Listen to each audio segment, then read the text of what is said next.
একাধিক উদ্যোক্তা মিলে যখন একটি অংশীদারি ব্যবসা করতে চাইবেন তখন উক্ত অংশীদারদের প্রথম কাজ হচ্ছে একটি চুক্তিপত্র করা, যে চুক্তিপত্রকে আমরা অংশীদারি চুক্তিপত্র দলিল বলে থাকি। তো বর্তমান নিয়ম অনুসারে একটি অংশীদারি চুক্তিপত্র দলিল 4000 টাকার স্ট্যাম্পে লিখতে হয়। তো বর্তমানে বাজারে 100 টাকার বেশি কিন্তু স্ট্যাম্প পাওয়া যায় না। সুতরাং আপনাকে যদি 4000 টাকার স্ট্যাম্প ফুলফিল করতে হয় সেক্ষেত্রে 40টি স্ট্যাম্পে আপনার এই অংশীদারি চুক্তিপত্র দলিলটি লিখতে হবে। তো 40 পাতায় কিভাবে এই অংশীদারি চুক্তিপত্র দলিল লিখতে হয় সে ব্যাপারে আজকের এই ভিডিওতে আলোচনা করার চেষ্টা করব। তো এখানে আপনারা একটি অংশীদারি চুক্তিপত্র দলিল দেখতে পাচ্ছেন যেটি 40 পাতায় লিপিবদ্ধ করা হয়েছে। তো এই 40 পাতায় কোন কোন তথ্যগুলো আপনারা দিবেন। তো এখানে প্রথমে দেখতে পাচ্ছেন যারা অংশীদার তাদের নাম, পিতার নাম, মাতার নাম, তাদের ঠিকানা, জাতীয় পরিচয়পত্রের তথ্য ইত্যাদি তথ্যগুলো প্রত্যেকের ইন্ডিভিজুয়ালি থাকবে এবং তারা কোন পক্ষ সেগুলো এখানে থাকবে। এখানে আমাদের এই চুক্তিপত্রে 3 জন অংশীদার এবং তাদের প্রত্যেকেরই নাম ডিটেলস এখানে দেখতে পাচ্ছেন। তার পরবর্তীতে আমরা যদি দ্বিতীয় পাতায় যাই সেখানে একটু সূচনা বক্তব্য দিবেন কি কারণে আপনারা এই অংশীদারি ব্যবসা শুরু করতে যাচ্ছেন বা আপনাদের প্রস্তাবনা কি সে সমস্ত ব্যাপারগুলো সেখানে লিখবেন। এর পরবর্তীতে তৃতীয় পাতায় আমরা অংশীদারি ব্যবসা প্রতিষ্ঠানের নামটি লিখলাম। এখানে আমাদের এই অংশীদারি ব্যবসা প্রতিষ্ঠানের নাম হচ্ছে নব উদ্যম ডায়াগনস্টিক সেন্টার, সেটির নামটি আমরা এখানে দিলাম। এর পরবর্তীতে চতুর্থ পাতায় দেখতে পাচ্ছেন অংশীদারি ব্যবসা প্রতিষ্ঠানের ঠিকানা, এখানে ঠিকানা ডিটেলস দেওয়া হয়েছে। এর পরবর্তীতে যদি আমরা পঞ্চম পাতায় যাই সেখানে অংশীদারি ব্যবসার মূলধন, অর্থাৎ যে 3 জন অংশীদার আছে তারা কে কি পরিমাণ বিনিয়োগ করেছে এবং বিনিয়োগের রেশিও অনুপাত সেটি এখানে দেখতে পাচ্ছেন। এখানে আপনারা দেখতে পাচ্ছেন আমাদের 3 জন অংশীদার মিলে 60 লক্ষ টাকা বিনিয়োগ করেছে এবং কে কি পরিমাণ বিনিয়োগ করেছে এবং কার কত পার্সেন্ট মালিকানা রেশিও সেটি এখানে দেওয়া আছে। এর পরবর্তীতে ষষ্ঠ পাতায় দেখতে পাচ্ছেন এই 3 জন অংশীদারের মধ্যে কে কোন পদে রয়েছে সে সমস্ত পদের ডিটেলস এখানে দেখতে পাচ্ছেন। এখানে প্রথম অংশীদার রুহুল আমিন হাওলাদার, উনি ব্যবস্থাপনা অংশীদার হিসেবে আছে, বাকিরা শুধুমাত্র পার্টনার বা অংশীদার হিসেবে আছে। তো তার পরবর্তীতে আমরা সপ্তম পাতায় দেখতে পাচ্ছি অংশীদারি কারবার আরম্ভ বা চুক্তি দলিলের বিধানাবলী প্রয়োগ।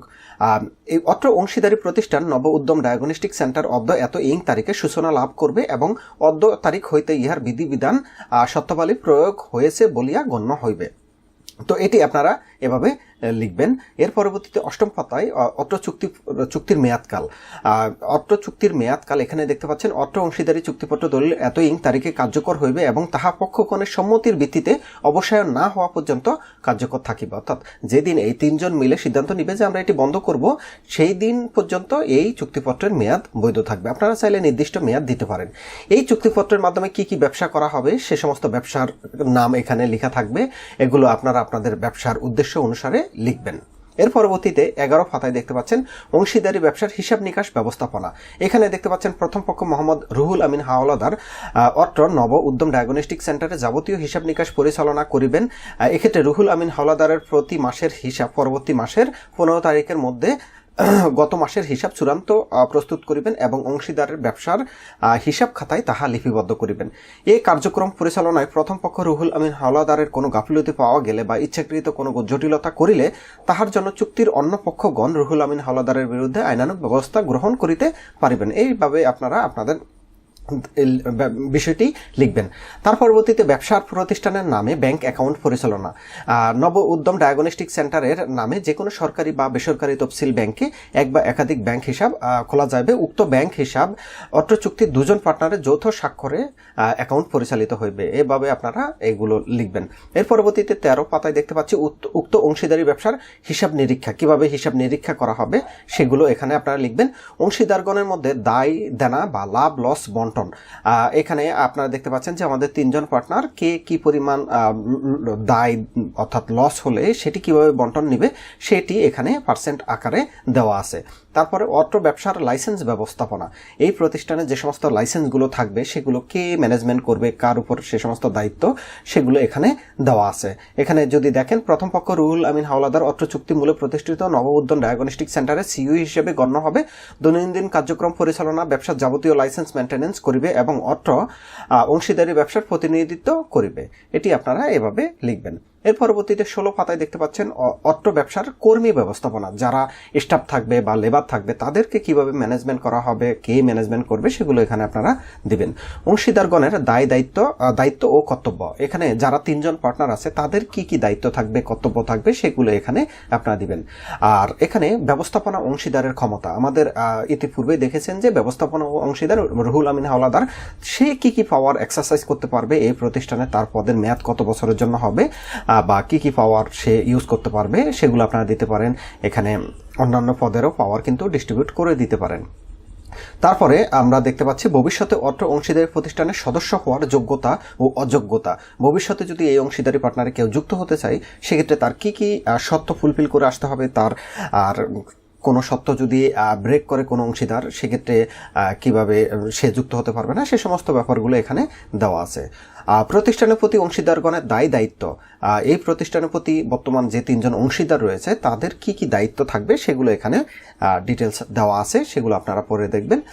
এর পরবর্তীতে 21 পাতায় অংশীদারগণের দায় মুক্তি, অংশীদারগণ তাদের কাজ যে প্রতিষ্ঠানের পদে বহাল থেকে কার্য করতে গেলে কিছু অবশ্যই ভুল ত্রুটি হবে, সে সমস্ত কোন কোন কাজগুলো তার জন্য দায় মুক্তি হবে সেগুলো এখানে দেওয়া আছে। তার পরবর্তীতে পার্টনারগণের সভা, অর্থাৎ অংশীদারি প্রতিষ্ঠানে 3 মাস অন্তর অন্তর একবার পার্টনারগণের সভা অনুষ্ঠিত হইবে। ইহা ছাড়াও জরুরি প্রয়োজনে যে কোনো সময় পার্টনারগণের সভা আহ্বান করা যাবে। ব্যবসা সংক্রান্ত যে কোনো সিদ্ধান্ত সবাই উপস্থিত পার্টনারগণের সম্মতিতে অনুমোদিত হইবে। এভাবে আপনারা আপনাদের বোর্ড মিটিং বা পার্টনারগণের সভা এগুলো লিখতে পারেন। এখানে প্রতিষ্ঠানের আইন উপদেষ্টা, এখানে এই প্রতিষ্ঠানটি যেহেতু আমি করে দিয়েছি এই কারণে আমার নাম এখানে ডিটেলস দেওয়া আছে, দেখতে পাচ্ছেন। এর পরবর্তীতে অংশীদারগণের প্রতি নিষেধাজ্ঞা, অর্থাৎ এই অংশীদারি চুক্তিপত্রে থাকাকালীন তারা কি করতে পারবে না সেগুলো নিষেধাজ্ঞা। যেমন অট্ট অংশীদারি ব্যবসা ব্যতীত ইহার আশেপাশে 50 কিলোমিটারের মধ্যে একই প্রকৃতির অন্য কোনো অংশীদারি ব্যবসায় জড়িত হওয়া যাবে না। অর্থাৎ সিমিলার ধরনের অন্য কোনো অংশীদারি প্রতিষ্ঠানের সাথে আপনি যুক্ত হতে পারবেন না যদি সেই অংশীদারি প্রতিষ্ঠানের কার্য এরিয়া 50 কিলোমিটার মধ্যে হয়। এরকমভাবে আপনারা নিষেধাজ্ঞাগুলো আপনাদের মতো করে আপনারা দিতে পারেন।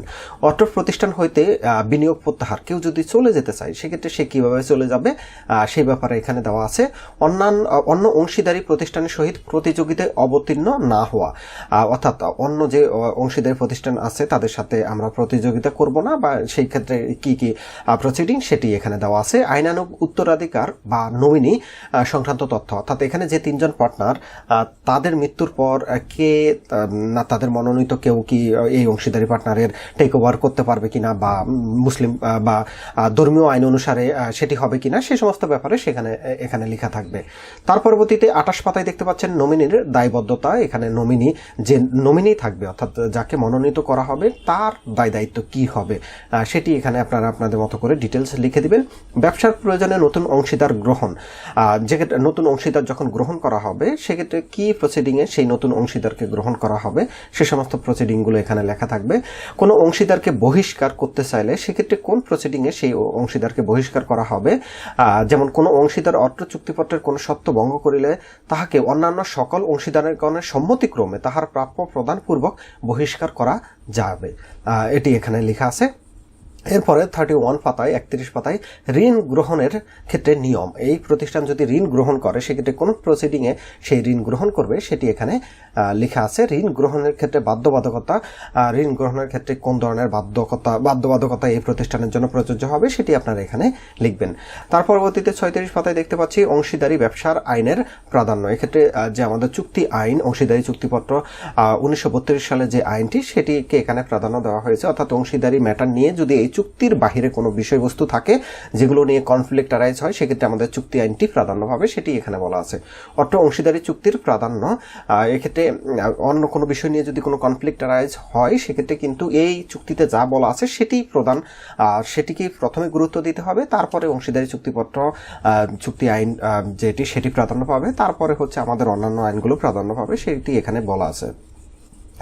এর পরবর্তীতে যদি 38 পাতায় দেখি অটো অংশীদারি প্রতিষ্ঠান বিলুপ্তিকরণ, যদি কোনো কারণে এই অংশীদারি প্রতিষ্ঠানকে স্টপ করতে হয় সেক্ষেত্রে কোন প্রসিডিংয়ে সেটি স্টপ করা হবে সেই ব্যাপারে এখানে বলা আছে। তার পরবর্তীতে অত্র চুক্তিপত্রের সংযোজন সংশোধন বিয়োজন যদি করার দরকার হয়, সংশোধন করার দরকার হয়, সেটি কিভাবে করা হবে সেটি এখানে দেওয়া আছে। এবং সর্বশেষ 40 পাতায় যারা যারা অংশীদার আছে তাদের নাম, টিপসই স্বাক্ষর এবং সাক্ষীগণের নাম, স্বাক্ষর এগুলো থাকবে। তো এই হচ্ছে মোটামুটি একটি 40 পাতার অংশীদারি চুক্তিপত্রের নমুনা। আশা করি এটি দেখে আপনারা আপনাদের প্রয়োজন মাফিক অংশীদারি ব্যবসার চুক্তিপত্র করতে পারবেন। তবে এখানে অবশ্যই বলে নিচ্ছি, অংশীদারি ব্যবসার ক্ষেত্রে অবশ্যই চুক্তিপত্র করবেন, কারণ আজকে যার সাথে আপনার সুসম্পর্ক আছে কালকে নাও থাকতে পারে। আজকে যে বিষয়টি আলোচনা করতেছেন কালকে সেটি মনে নাও থাকতে পারে। সুতরাং সবকিছু লিখিত থাকা ভালো। প্রথমে 2 টাকা খরচ করে লিখিতভাবে সবকিছু করা ভালো, পরবর্তীতে জটিলতার হাত থেকে রক্ষা পাওয়ার জন্য এই অংশীদারি চুক্তিপত্র অত্যন্ত আবশ্যক। তো ভিডিও দেখার জন্য সবাইকে ধন্যবাদ। আল্লাহ হাফেজ।